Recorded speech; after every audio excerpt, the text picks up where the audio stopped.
This is the Daily Brief for Tuesday, 4 August. 12 stories in 8 minutes: money, politics, jobs, and the machines. Let's go. Up to 95% of younger women at higher risk of breast cancer are being missed by NHS screening.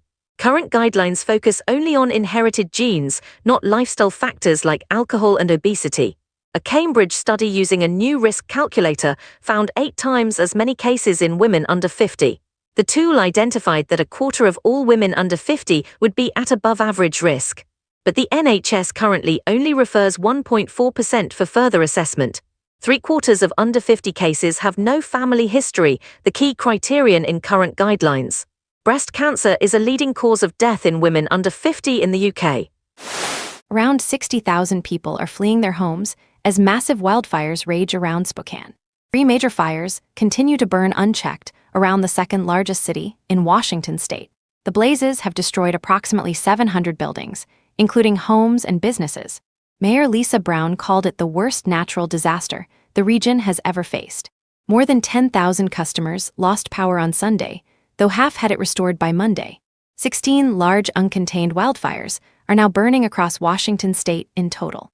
A National Guard commander said the devastation reminded him of an active war zone. Companies are struggling to figure out what to charge for AI services because costs are wildly unpredictable.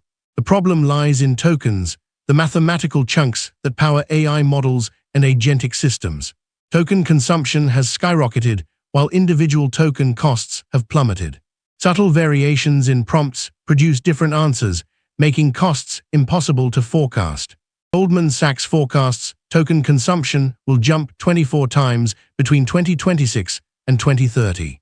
Even Microsoft has reined back engineers' use of some AI coding tools to manage costs. One identity management company executive says tying customers to fixed costs for years makes no sense.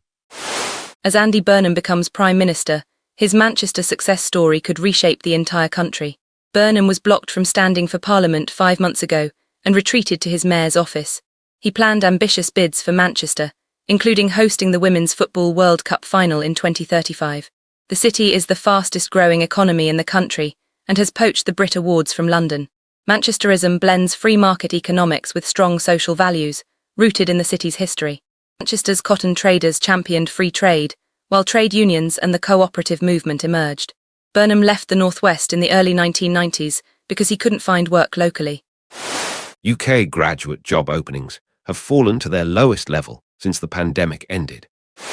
OpenAI's CEO says it's time to pace AI development so society can adapt to new capabilities.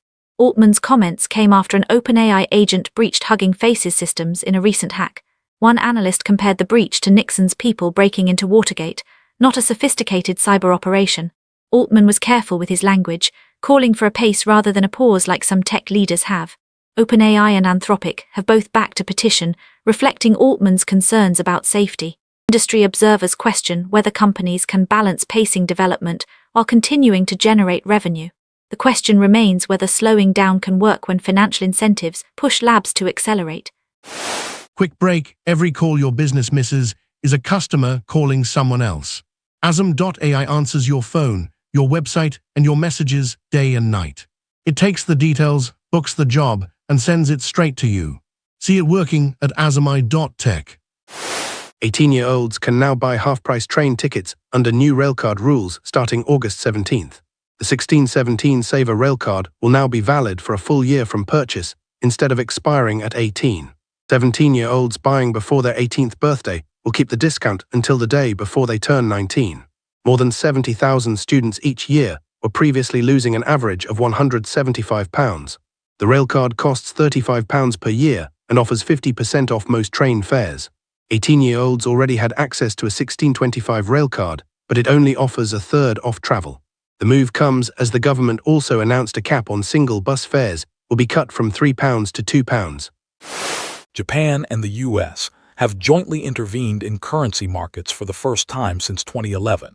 Both countries confirmed they jointly acted last week to halt the yen's slide to a 40-year low. Tokyo sold almost $59 billion to buy yen when it intervened on Thursday. A photograph of U.S. Treasury Secretary Scott Bessent's notepad appeared to show plans to buy 5 to 10 billion yen. This is the first joint intervention since 2011, when both countries coordinated to weaken the yen after Japan's earthquake. Both governments have said they will not hesitate to conduct more joint interventions in the future. The yen is historically weak because Japan's interest rates are much lower than major economies like the US. UK drivers are stealing nearly £200,000 of fuel from petrol stations every single day. Fuel theft has surged by a fifth in the 5 months since the Iran war disrupted oil supplies. The estimated daily value of stolen fuel jumped to £194,000, up 48%. The conflict triggered a rise in wholesale prices that sent costs soaring at the pump across Britain.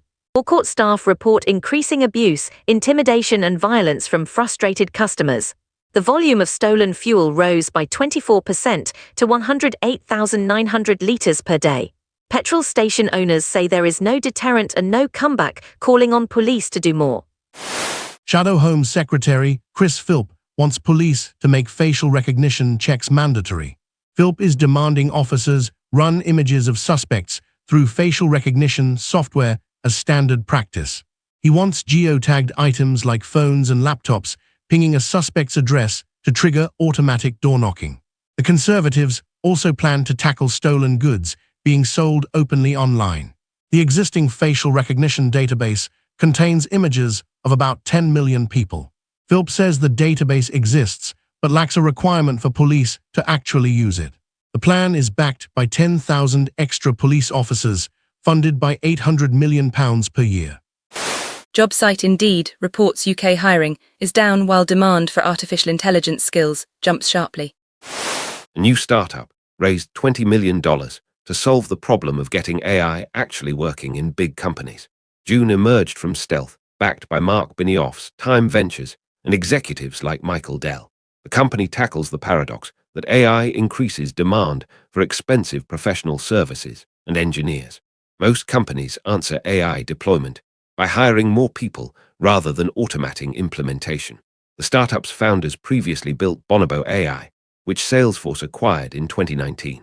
June scans existing corporate systems to understand processes, find bottlenecks, and build AI-powered replacements. Getting AI working with legacy systems and fragmented data is far harder than building an agent template. That's your brief. Every story here comes from a published report, and every source is listed below. Subscribe, and we'll do it all again tomorrow.